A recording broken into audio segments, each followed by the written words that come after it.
To do a color change, we're going to work the last single crochet in the current color, but don't complete it. Stop right here when you have 2 loops on your hook, pick up your new color.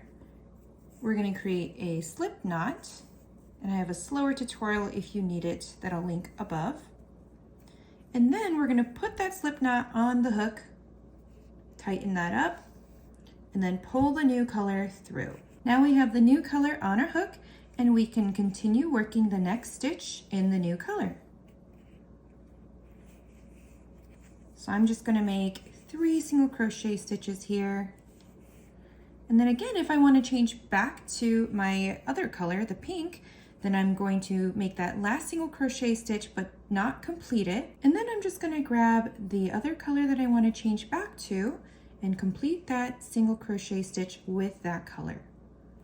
Now I can move on and continue working in the pink.